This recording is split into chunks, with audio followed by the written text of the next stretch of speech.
Hola, ¿cómo están?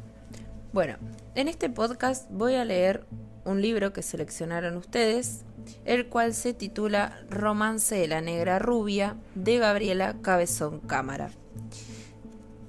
Y comienza así.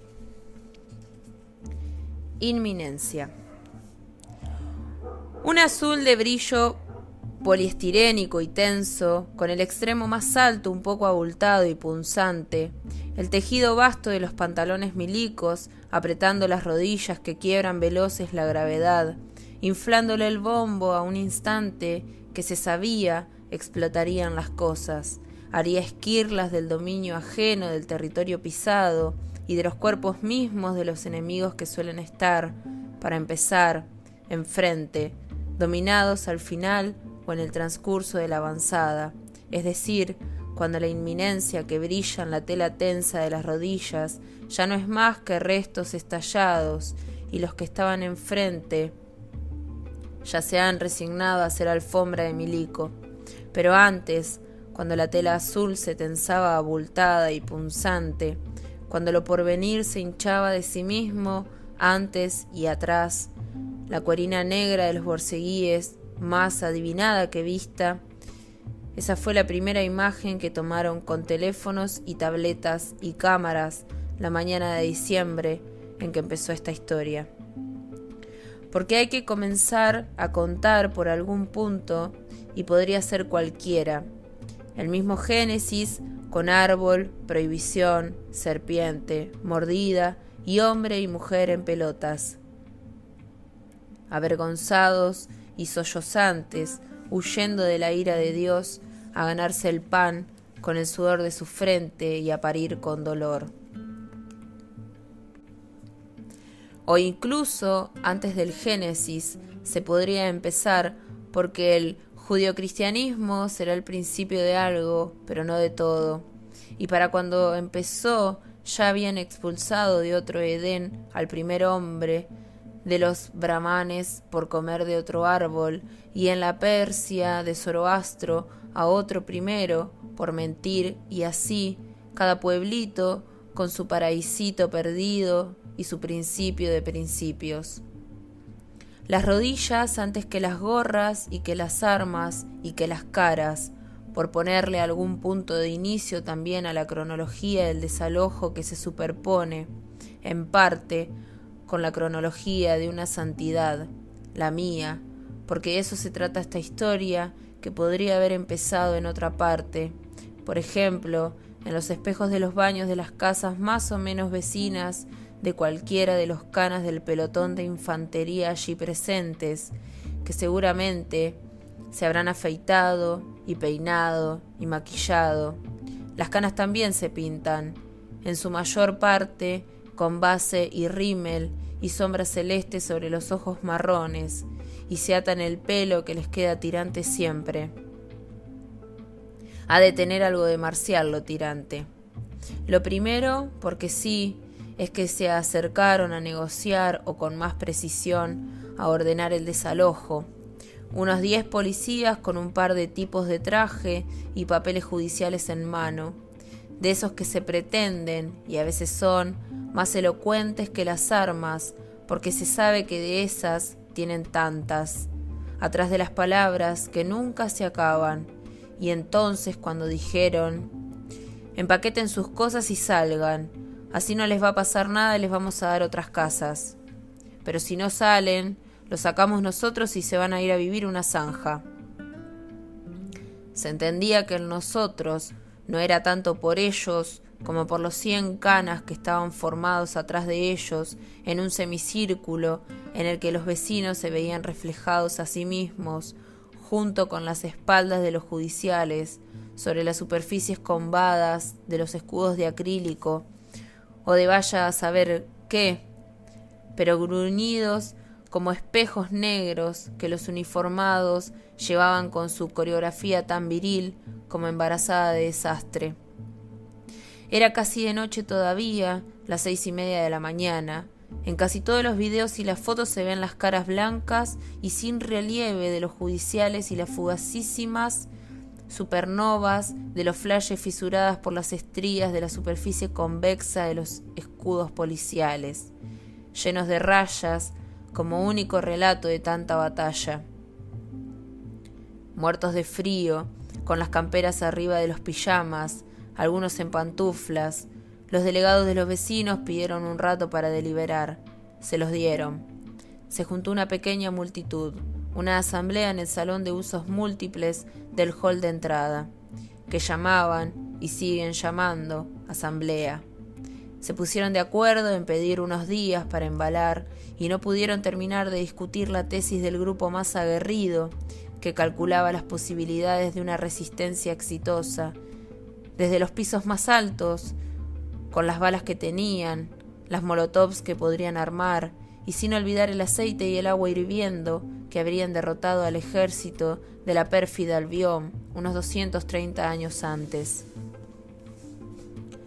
No terminaron de deliberar por el estruendo del helicóptero de la ley, un arma cuya modernidad indiscutible explicaba, en parte, la victoria antigua de los porteños sobre los ingleses en 1806 y 1807, pero que ahora anunciaba la inutilidad de una resistencia desde las alturas y que no permitió debatir ni la alternativa de tirar lo mismo, pero desde las ventanas para aprovechar las dificultades de disparar desde helicópteros en medio de Buenos Aires. No lograron discutir ninguna otra estrategia, porque además del dominio del espacio, otra de las armas de los helicópteros es llenar de ruido ese mismo espacio que miran desde su celestial posición. Salieron y pidieron, a los gritos, un día para embalar sus cositas. Les dijeron que no. Unas horas sí, 5 les otorgaron los judiciales y señalaron hacia los camiones jaula que empezaban a llevar y que oficiarían una empresa mudadora, como muestra de la buena voluntad del gobierno hacia los vecinos, explicaron. Yo estuve ahí, pero todo esto me lo contaron después. ¿Cómo me hice santa? Cuando llevaba apenas unos minutos en coma farmacológico, con diagnóstico de pronto deceso y horas de clínica, agonía, tuvieron los míos el indicio o la señal, y digo los míos porque me hicieron suya con certeros reflejos en segundos, los que le tomó a la tele llegar a las puertas de la comuna. Llegaron por el fuego, bonza, antorcha humana, titulaban calientes, hinchados de placer, casi chamuscados también ellos, pero apenas pudieron filmar la ambulancia que se iba en medio del caos y describir el olor asado raro que quedaba. Como cualquier asado, pero más dulce, explicó uno. Fue entonces cuando, con el fervor que provoca toda cámara, al calor de la TV y al grito de «¡Tenemos una muerta! ¡Tenemos una muerta!», se hicieron míos y me hicieron suya los míos, y se enardecieron más cuando alguno prendió la tele y se vieron en vivo y a los gritos, y con buen criterio de rating le agregaron al show del telediario una tan armoniosa como espontánea performance. El arrojo de proyectiles a la policía. Les tiraron, primero, con los cascotes que quedaban de la demolición del edificio de al lado. Como un proyectil llama a otro, y cuando hay con qué, de mayor calibre, siguieron con las botellas, los platos, las sillas, los inodoros, los pinceles petrificados de pintura que cayeron como flechas. Se vio incluso repetida todo el día desde diversos ángulos y en cámara lenta la aplastante trayectoria del vuelo de un futón de algarrobo de 2 plazas. La policía no se quedó atrás.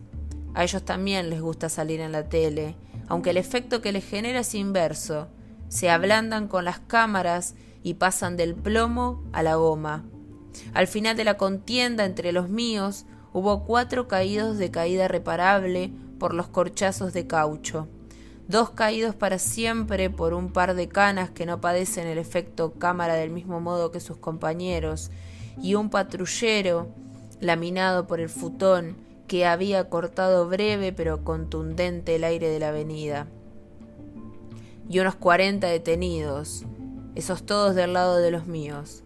Después de llenar los camiones con los revoltosos, la policía procedió al desalojo y acordonó el edificio. Alrededor, aquellos de los míos que no estaban presos ni caídos comenzaron a improvisar un campamento.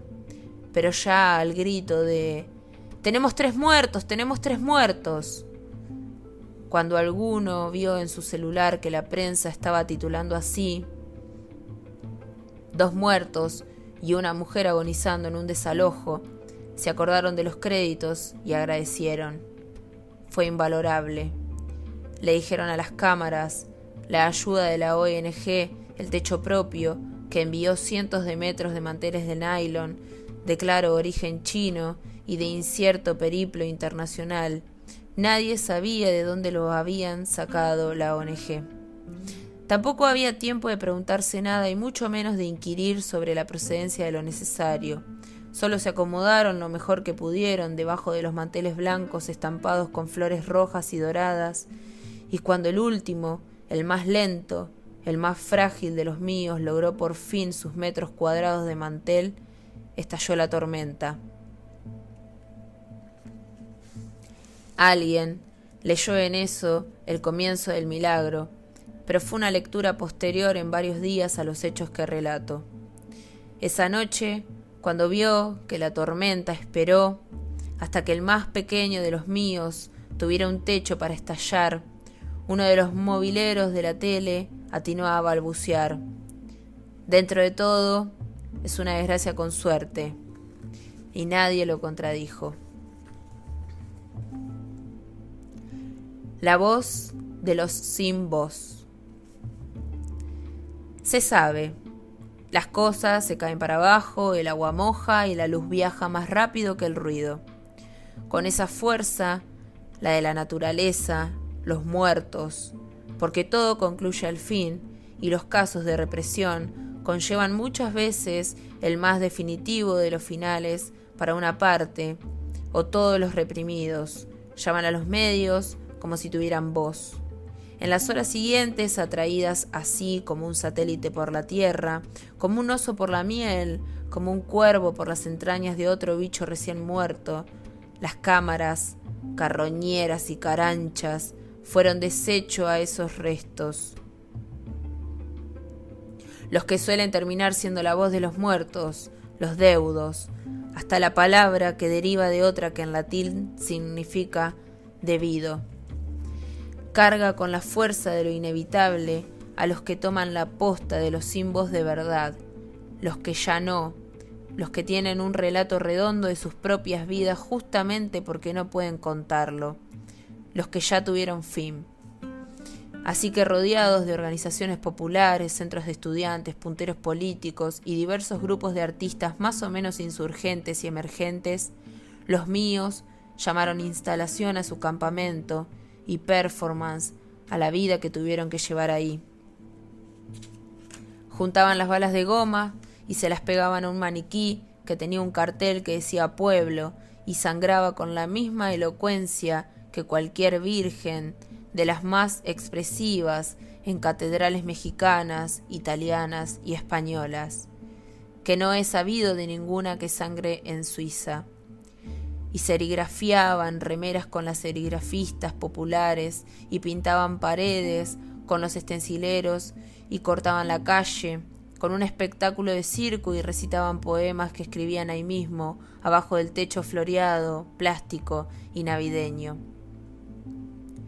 Y el reciente viudo y la reciente viuda eran apuntados por cámaras y micrófonos como si estuviera por atacarlos una especie de mosca extraterrestre de 100 ojos y 100 púas. Lloraba él y ella lloraba, y lloraban los 4 nenes que sumaban entre los 2 abrazados a sus piernas, y lloraban los que estaban atrás. Ella, las mujeres, estamos educadas para asumir deudas de toda índole. Tomó la voz de su muerto y de la muerta del otro y habló. Habló de lo maravillosos que habían sido esos muertos cuando vivos, de su pelea, de su dolor, de cómo se habían conocido con su amor, de cómo habían decidido dejar todo por su vocación y vivir en ese edificio tomado por artistas, de cuánto tuvieron que esperar a que hubiera un departamento vacío, de cómo habían decidido traer hijos al mundo para hacer también de su vida puro arte, de cómo funcionaba su comunidad, de cómo resistieron varias órdenes de desalojo, de cómo y hasta qué punto eran una comunidad arty, de cómo se suponía que vivirían ella y sus hijos ahora medio huérfanos. Todo con la fuerza de un dolor nuevo, al que los cuerpos se le resistían soltando lágrimas con caudal intermitente, como si pensaran los órganos y confundieran el duelo con una inundación y quisieran achicarla a los baldazos. Se sacudían los cuerpos de los deudos, gritaban los más chicos de los míos asustados por esa fuerza desconocida que les estaba tomando el cuerpo y la vida, y que en unos días los tendría dominados y casi reducidos al silencio. Primero se le resiste, pero el dolor gana y reina como una triple gravedad sobre el dolorido. Le pesa, le gasta energía, lo abate hasta la horizontalidad, y la voz, casi inaludible, cuando las pocas palabras. Por mí habló, empalidecida más por la resaca que por el dolor, la artista de la basura, la que me hospedaba a la madrugada del desalojo. Nos habíamos conocido, esto no lo recuerdo, pero me lo contaron tantas veces que terminó siendo un cuento tan mío como los de mi propia infancia. En la inauguración de su muestra, que además de sus complejas obras incluyó lecturas, yo fui una de las poetas. Dijo que yo estaba ahí porque quería integrarme a la comunidad, y ella pensaba cederme una de las habitaciones de su departamento. Mintió. Estaba porque uno de los invitados a la muestra tenía una roca de merca y terminamos los tres en su casa con 6 botellas de whisky y parece que nos tomamos todo en 2 días. Yo no me acuerdo de nada. Fue la resaca más negra de mi vida, lo que marcó uno de los 2 antes y después más fuerte de toda mi adultez.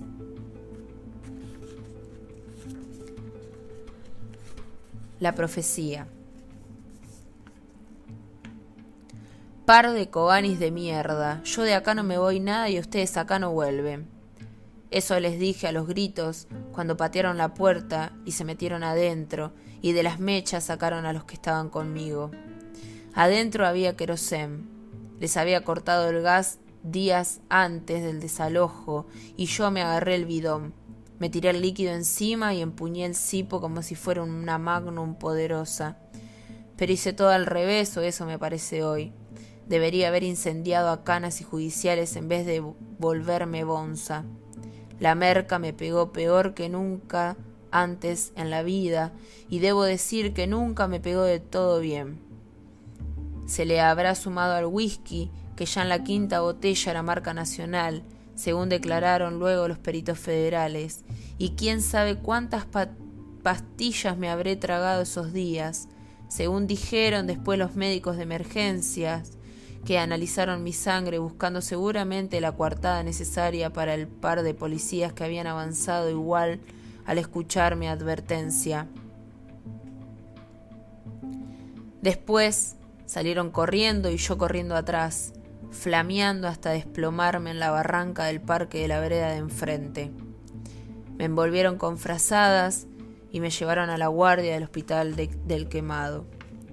De todo esto hay testigos, más fotos y filmaciones de diversas calidades. Con los 3 días anteriores no puedo construir relato que alcance para explicar tan explosiva entropía. Desde ese agujero negro salí eyectada tan fuerte que terminé por estar al frente de una vanguardia sin perder en el camino una aureolita de santa que me gané a las semanas de entrar al hospital en el que estuve un año entero. Primero fue por los canas. Los bajaron de 2 tiros unos pibes que mandaron ellos mismos a robar un almacén y elevar el número de ladrones detenidos en el mes y así obtener un ascenso, y lo leyeron los míos como una profecía. Yo dije que no volvían y los canas no volvieron. la aureola se coronó, si es que se puede decir que la luz se consolida. Digamos que brilló más cuando el juez, que había ordenado el desalojo de todos, incluyendo embarazadas y viejos con ACV, como si fuera Dios Padre recibiendo sacrificios, después de contar los muertos, los títulos de los diarios y las llamadas del jefe de la bancada regente del Congreso Nacional. El juez siempre había soñado con ser un legislador en vez de aplicar las leyes mal hechas por los demás. Decidió que otorgaría títulos de propiedad sobre ese viejo edificio a los mismos que un poco antes había sacado a los tiros y ordenó al gobernador, que era de la oposición del gobierno del país, que les entregara fondos para dejarlo hecho a nuevo. Y no olvidó mencionar a la sangre derramada. Dijo, y esto no es un lugar común, el juez no era ningún genio, que no iba a ser en vano y que él haría justicia, que la orden de desalojo no suponía ni muertos, ni incinerados, ni heridos, que era cosa de los brokers del gobierno ciudadano, tanto apuro por sacar a la gente de las casas.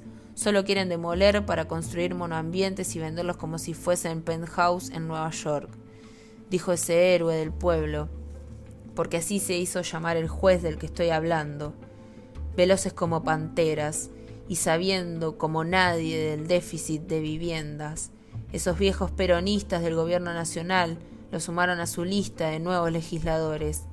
Las elecciones serían solo 3 meses después, y así pasó que el mal juez, gracias a mi propio asado, gracias a los muertos nuestros, y un poco gracias a él, el que los mandó a matar, llegó a ocupar la bancada, y así fue que mi comuna les hizo sentir que tenía una deuda que pagar a cambio de no escracharlo a cada paso que daba. ¿Quién lo hubiera dicho? Digo, ¿quién lo hubiera dicho? Lo hubiera dicho cualquiera, es la respuesta coral, pero están equivocados el coro y el corifeo. No lo hubiera dicho nadie, menos que nadie yo. Es que cualquier perspectiva es un lugar conseguido. Yo no creo que haya lugar totalmente regalado. Se llega a la perspectiva lo que organiza el relato, y si se puede contar, es que algo de bueno habrá ahí donde estás parado, y si se quiere contar, es que algo se está buscando. Ese punto es como un nudo donde se tejen los hilos sueltos de cualquier vida, y de esa trenza florece el milagro del sentido, que es tan real como fue la dama Juana sin fin en las bodas de Canaán. Qué pobre mitología de qué pobres muertos de hambre, con unos litros de tinto sacar patente de Dios. Y sin embargo salimos de la boda y del relato, ebrios de tanto entender cómo es que funciona todo, y así vivimos inmersos en resaca celestial. Ese día de septiembre en que ardí como una bonza, ¿a quién se le hubiera ocurrido que solo un lustro después adquiriría este brillo? Ese día terminé más opaca que una nube en un eclipse de sol, más opaca que un fantasma, opaca como cenizas, medio muerta y sin cerebro, en coma farmacológico durante casi un trimestre. Y después, ¿qué mayor opacidad que no verse en los espejos? Fue como una caída libre, y en el impacto del suelo, el fondo del precipicio, reventé como una bomba arrojada desde avión. Si bien reventé solita, alguna de esas esquirlas le pegaron a los otros, y todo ese movimiento, caída libre, explosión y reacciones en cadena, armó un brutal empujón, y hasta acá vine a parar.